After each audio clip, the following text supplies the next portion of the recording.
Pilkada 27 November baru saja berlalu, meninggalkan pesan kesan dan pengalaman yang sangat berharga bagi mereka yang mau masuk ke dalam dunia politik maupun yang sudah berada di dunia politik. Politician Academy mencatat paling tidak ada 5 kenyataan pahit yang mesti diterima bagi mereka yang berkompetisi di dalam pilkada kemarin. Apa kenyataan pahit itu? Mari kita bahas bersama.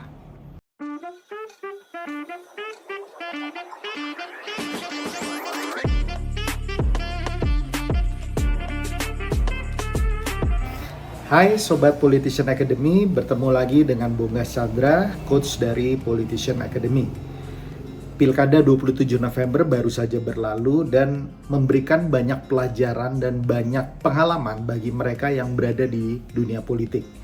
Kedepannya ada beberapa konten yang kami dedikasikan khusus untuk Anda yang ingin maju di dalam pileg maupun pilkada 2029 nanti, di mana pengalaman dari pilkada 2024 ini bisa menjadi sebuah pengalaman maupun pelajaran berharga bagi Anda yang akan maju. Sekarang kita mulai dengan kenyataan pahit atau bitter truth atau bitter fact, fakta yang pahit di dalam politik. Politician Academy mencatat paling tidak ada 5 kenyataan pahit yang Anda mau tidak mau terima berdasarkan pengalaman Pilkada 2024 ini. Yang pertama, politik uang itu nyata. Mungkin ini bukan sebuah rahasia lagi atau sudah bisa diterima secara umum oleh masyarakat maupun aktor-aktor politik bahwa politik uang itu nyata. Nah, di sinilah saya menekankan pentingnya bagi para kandidat yang mau maju, apakah anggota legislatif, apakah calon kepala daerah, untuk mereka memiliki modal finansial yang cukup dulu untuk maju. Jangan setengah-setengah, karena modal finansial ini adalah penggerak dari kesuksesan Anda memenangkan pileg ataupun pilkada. Jadi besarnya uang ini harus dialokasikan dengan baik dan kita harus memiliki kemandirian finansial at least 80-90%. Kalau Anda mengharapkan bantuan dari orang lain, Anda mengharapkan ada bohir yang tertarik dengan Anda, nah ini Anda perlu hitung-hitung ulang lagi karena banyak kejadian di pilkada kemarin, para investor atau bohir yang menjanjikan sesuatu pada akhirnya tidak memberikan janjinya dan kemudian berakibat atau berimplikasi terhadap kemampuan keuangan dari sang kandidat yang kemudian akhirnya menggerus kepercayaan dan kemudian akhirnya membuahkan kekalahan. Jadi yang pertama, politik uang itu ada dan politik uang ini dimainkan di banyak lini, mulai dari penyelenggara, oknum APH, kemudian termasuk serangan fajar yang dilakukan oleh kandidat dan tim sesnya. Kenyataan pahit yang kedua adalah loyalitas dibangun berdasarkan modal finansial juga atau modal uang juga. Jadi loyalitas yang diberikan oleh tim Anda atau tim ses Anda itu dibangun dengan kepercayaan mereka terhadap kemampuan finansial Anda juga. Jadi hanya sedikit tim ses Anda yang mau bergabung karena adanya values maupun vision atau visi dari Anda.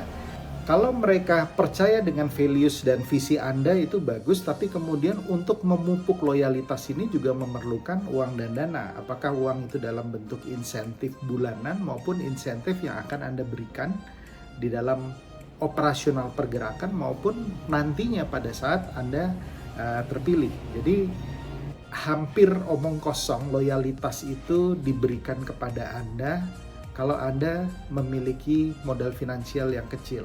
Jadi Anda harus pintar-pintar membagi dana dan finansial yang Anda miliki untuk bisa memupuk loyalitas dari tim Anda juga. Jadi ini bitter fact yang kedua. Kenyataan pahit yang ketiga atau bitter fact yang ketiga adalah pengkhianatan dan infiltrasi itu terjadi.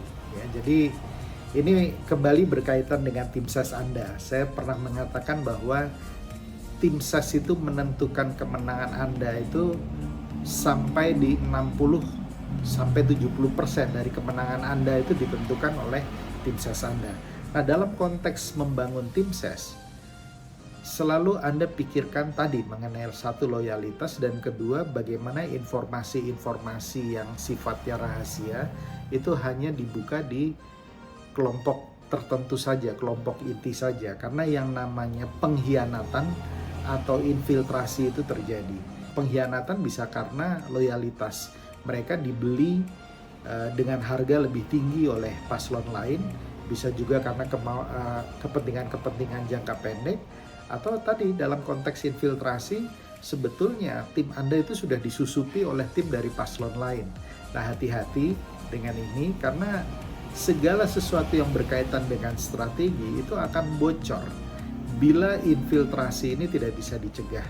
Artinya pola Anda membangun tim ses, membangun loyalitas, memberikan flow informasi itu akan sangat menentukan kemenangan Anda. Jadi yang namanya pengkhianatan dan infiltrasi itu hampir pasti terjadi. Bagaimana Anda meminimalisir itu bisa terjadi sehingga membuat pilkada Anda bisa dimenangkan. Kenyataan pahit yang keempat adalah birokrat APH maupun penyelenggara bisa dimanfaatkan untuk kemenangan paslon. Nah, ini mungkin kalau kita berbicara tidak secara general, kita bisa mengatakan itu sebagai oknum saja.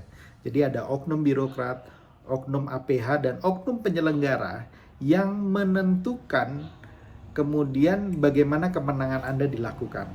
Nah, ini menyakitkan karena sebetulnya yang namanya birokrat, yang namanya APH, dan namanya penyelenggara seharusnya mereka bertugas profesional dan netral. Mereka tidak memihak kepada salah satu paslon, tapi sudah menjadi rahasia umum bahwa ketiga institusi ini bisa dimanfaatkan untuk kemenangan. Nah, balik lagi, ini bagaimana Anda melihat peluang-peluang itu dan bagaimana Anda melakukan antisipasi itu menjadi penting. Tetapi dari pengalaman di berbagai wilayah selama pilkada serentak ini kita bisa melihat hal itu terjadi. Ada yang kadarnya tipis atau persentasenya tipis, kontribusinya tipis, tapi ada yang sangat tebal sehingga mereka yang semula tidak diunggulkan, mereka berada di posisi yang bawah berdasarkan survei, di ujung mereka bisa kemudian membalikan situasi. Jadi hal-hal seperti ini terjadi. Anda yang akan maju harus melihat bahwa tiga institusi ini juga memainkan peranan terhadap kemenangan maupun kekalahan Anda. Kenyataan pahit yang kelima atau bitter fact yang kelima adalah bermain di ujung atau bekerja jangka pendek ini banyak tidak menghasilkan kemenangan.